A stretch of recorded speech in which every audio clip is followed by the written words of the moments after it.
नमस्कार, आप live cities देख रहे हैं। मैं हूं जय शुक्ला। सियासत की सबसे बड़ी खबर बताने जा रहे हैं आपको, और खबर यह है कि इंडिया गठबंधन में 2024 चुनाव से पहले भारी फूट होती हुई दिखाई दे रही है।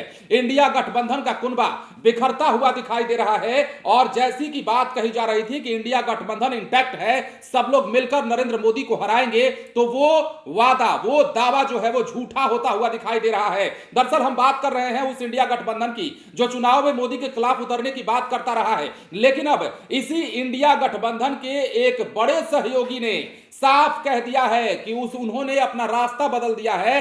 वो अकेले चुनाव लड़ेंगी, और कहने वाली कौन? ममता बनर्जी। पश्चिम बंगाल में ममता बनर्जी ने ऐलान कर दिया है कि वो अकेले चुनाव लड़ेंगी, और सबसे खास बात ये कि उन्होंने बड़ा आरोप लगाया है इंडिया गठबंधन पर, और कहा है कि उनका कोई भी प्रस्ताव नहीं माना गया, उनका कोई भी सुझाव नहीं माना गया। उन्होंने तो पश्चिम बंगाल में एक सभा को संबोधित करते हुए यह तक कह दिया है कि हमने ही इंडिया गठबंधन नाम रखा था।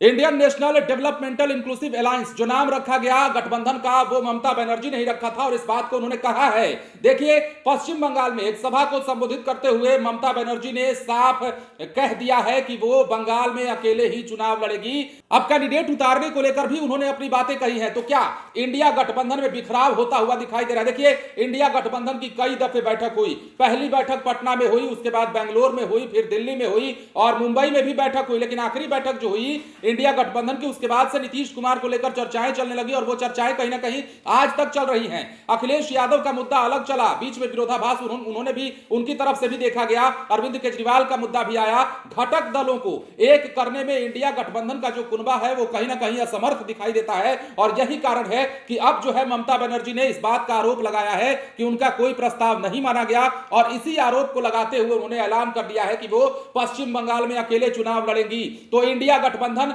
नरेंद्र मोदी के खिलाफ लड़ाई लड़ने से पहले ही धराशायी होता हुआ दिखाई दे रहा है। ममता बनर्जी एक बड़े सहयोगी के तौर पर देखी जा रही है इंडिया गठबंधन में, लेकिन अब उनका यह ऐलान और ममता बनर्जी का अलग राह चल देना कहां तक इंडिया गठबंधन की पॉलिटिक्स को इफेक्ट करता है, प्रभावित करता है, यह देखने वाली बात होगी। और आगे की रणनीति इंडिया गठबंधन में नेताओं की क्या होती है, यह भी आरोप लगाया है ममता बनर्जी ने कि गठबंधन की जब भी बैठक हुई, मतलब इंडिया गठबंधन की जब भी बैठक हुई, उन बैठकों में तवज्जो भी नहीं दी गई। और तवज्जो किसे दिया जाता रहा? सीपीएम को। तो उन्होंने आरोप लगाया है और कहा है कि हमारा प्रस्ताव जब नहीं माना जा रहा है तो हम अकेले स्वतंत्र रूप से इंडिपेंडेंट ही चुनाव लड़ने पर बाध्य हैं, और यह बयान उन्होंने सार्वजनिक मंच से पश्चिम बंगाल में दे दिया है। इसके बाद अब लालू यादव, तेजस्वी यादव, और अभी फिलहाल की बात करें तो नीतीश कुमार भी आगे क्या करेंगे, ममता बनर्जी के इस फैसले के बाद रणनीति क्या होगी, यह भी इंतजार का विषय रहेगा। फिलहाल इंडिया गठबंधन को बहुत बड़ा झटका। बने रहे लाइव सिटीज के साथ। धन्यवाद।